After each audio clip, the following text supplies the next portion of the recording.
Vabbè certo, devi mettere in 2D per renderlo. No? In 2D, sì. L'ho fatto in 3D?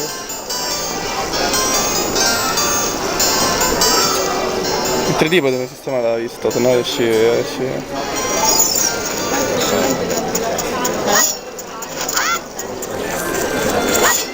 Lui è bellino, vero? Vuoi provarlo un po', Stefano?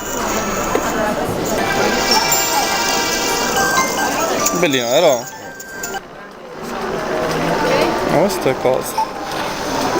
Qua si regola il 3D, no? Questo è in 2D. Vabbè, fregatene, tanto per provarlo, no?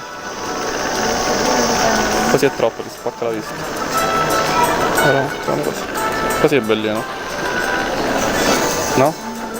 No, ma è bellino. Grazie. Questi sono per voi.